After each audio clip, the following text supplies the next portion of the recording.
Hello everyone, welcome and welcome back to my channel The Editorial White, and today we are going to discuss a very interesting topic which is the global shipping का decarbonization। ये सिर्फ एक environmental issue नहीं है बल्कि trade, economy and technology के लिए भी बहुत इंपॉर्टेंट है और यूपीएससी पॉइंट ऑफ व्यू से भी सुपर रेलिवेंट है। So let's dive in. So first of all हमें पता होना चाहिए कि Y shipping matters.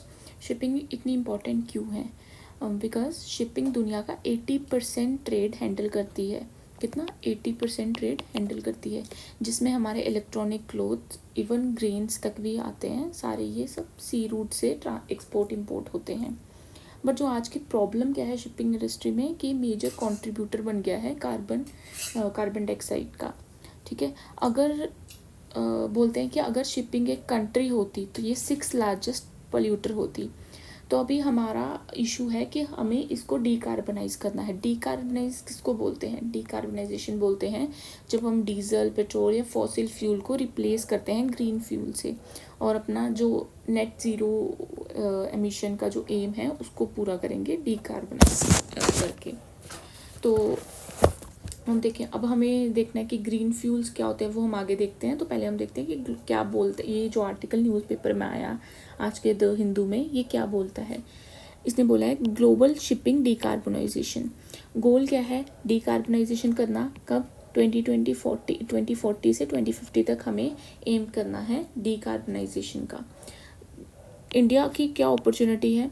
Major scope for India as merchant ship rely on very low sulphur fuel, oil, diesel, methyl and stored in liquid form. हमारे पास ये opportunity है, हमारे पास ये स्कोप है, क्योंकि हम ऑलरेडी जो यूज़ कर रहे हैं फॉसिल फ्यूल वो बहुत ज़्यादा जो उसका सल्फ़र जो बहुत कम है, उसमें डीजल का यूज़ करें, मीथेन जो लिक्विड फॉर्म में, तो उसका इतना ज़्यादा एमिशन नहीं होगा जितना दूसरे चीज़ों का होता है। तो हम ईजिली कर पाएंगे। LNG engine seen as a transition fuel before moving to green fuels like green ammonia, methanol, green e methanol biofuel by 2040। तो LNG जो है वो एक ऑलरेडी ट्रांजिशनल फ्यूल है। जब हम फॉसिल फ्यूल से ग्रीन फ्यूल तक जाएंगे, ये जो बीच के फ्यूल्स हैं ये हम यूज़ कर रहे हैं अभी, तो मतलब हम थोड़ा ईजिली बाकी कंट्रीज से अपनी डीकार्बनाइज कर सकते हैं शिपिंग इंडस्ट्री को। तो ग्रीन फ्यूल्स एंड प्रोडक्शन क्या है? ग्रीन अब कौन कौन से फ्यूल्स हैं जो ग्रीन फ्यूल्स बोलते हैं, जिनको जिनको हम यूज़ करके अपना डीकार्बनाइज करेंगे। पहला हो गया green hydrogen. Green hydrogen made by electrolysis of water using renewable energy. Then बोला गया है कि हम हाइड्रोजन को डायरेक्टली शिपिंग में यूज़ नहीं कर सकते due to storage and volatility issues. ये चीज़ भी आप ध्यान रखिए कि जो हाइड्रोजन है वो डायरेक्टली हम यूज़ नहीं करते। ठीक है, वो किसी ना किसी कंपोनेंट में हम मिक्स करके उसको यूज़ करते हैं, जैसे कि ग्रीन एमोनिया हो गया, नाइट्रोजन प्लस हाइड्रोजन, वैसे करके हम यूज़ करते हैं। हाँ, यही लिखा है green ammonia. Produce from green hydrogen plus nitrogen, more stable, widely considered viable. Then government का क्या पुश है? गवर्नमेंट क्या कर रही है? Encouraging green ammonia production in India, reduce reliance of on LNG import and aid fertiliser from manufacturing. Green methanol, ये भी green fuel में आता है, made from green hydrogen and carbon dioxide. देखो, हाइड्रोजन को किसके साथ मिक्स किया? कार्बन डाइऑक्साइड का। अब प्रेफर्ड फ्यूल कौन से हैं और चैलेंजेस क्या है इंडिया के लिए? Shipping is a conservative industry, now tech adoption is slow.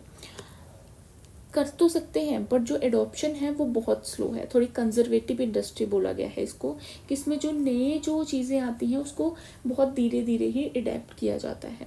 Ammonia, methanol, see as a future fuel, ये हमने देखा कि इसको हम as a green fuel use कर सकेंगे फ्यूचर में। LNG as a intermediate solution, transitional fuel है LNG।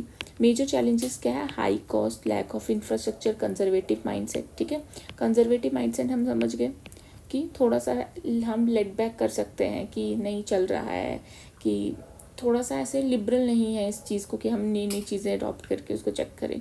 ठीक है, और हाई कॉस्ट, ये तो हमें पता ही है कि जो ग्रीन फ्यूल्स होते हैं वो बहुत कॉस्ट लगती है उनको बनने में, तो वो आगे हाई कॉस्ट से ही बनेंगे। लैक ऑफ इंफ्रास्ट्रक्चर, जहाँ हम इनको बना सकें। India's position, lack of infrastructure ऐसे हो गया कि हमारे पास वैसे पोर्ट नहीं है अभी, वैसी शिपिंग नहीं है जो ग्रीन फ्यूल के साथ चल सके। तो ये सब चीज़ें। इंडिया की क्या पोजीशन है? Already 360 ships order globally for green fuel readiness. Already हमने 360 शिप्स का ऑर्डर दिया है ग्लोबली, जिसमें हम ग्रीन फ्यूल्स का यूज़ करके उसको चला सकेंगे। Chandraban port exploring green fuel bunkering and LNG. जो चंद्रबन पोर्ट है ये ग्रीन फ्यूल बंकरिंग के लिए यूज़ होगा एंड एलएनजी सप्लाई के लिए। India has land expertise to become a major player in green fuel production. India के पास वैसी लैंड भी है और एक्सपर्टीज़ भी है कि हम ग्रीन फ्यूल की प्रोडक्शन कर सकें और उसमें एक मेजर प्लेयर लीडर बन के आ सकें। Current installed renewable energy capacity कितनी है? 172 gigawatt. Targeted to increase with government support. Government support करेगी तो हम इसको और ज़्यादा एनहेंस कर पाएंगे, बढ़ा पाएंगे। गवर्नमेंट का इनिशिएटिव क्या है? Production linked incentive for electrolyser, ठीक है। Carbon capture utilisation storage incentive. Sovereign guarantee and hedging mechanism to reduce green methanol prices. ये सब गवर्नमेंट इनिशिएटिव ले रही है, जिसकी वजह से लोगों को, जो बड़े बड़े जो इंडस्ट्रियलिस्ट हैं, जो ये सब ग्रीन एनर्जी प्रोड्यूस करने वाले जो लोग हैं, उनको थोड़ी हेल्प मिल सकेगी, जिसकी वजह से वो ज़्यादा इस पर ध्यान दे पाएंगे। And multilateral funding and rate as low as 4% plus government backed incentive. Economic and strategic importance क्या होगी चीज़ के लिए? Can boost ship building. अगर हमें गवर्नमेंट सपोर्ट करेगी, हमारे पास फंड्स होंगे, तो हम अपनी शिप बिल्डिंग को बढ़ा सकते हैं, ग्रीन शिप्स प्रमोट कर सकते हैं। Partnership with south Korea Japan for ship building. Ships वहीं से बन के आती हैं मैक्सिमम, तो वो कंट्रीज से हम पार्टनरशिप कर सकते हैं, तो और ग्रीन फ्यूल्स को उसकी हेल्प से हम चला सकते हैं। India has pledged $600 million to support ship building under maritime India vision. ये डाटा आप यूज़ कर सकते हो। देन प्रीलिम्स और मेंस के लिए ये जिस्ट है कि क्या चीज़ें हम याद रख सकते हैं अगर कुछ ज़्यादा नहीं रहती तो। शिपिंग हाईली कंजर्वेटिव है, स्टोर टेक एडॉप्शन है, ये हमारा चैलेंज है।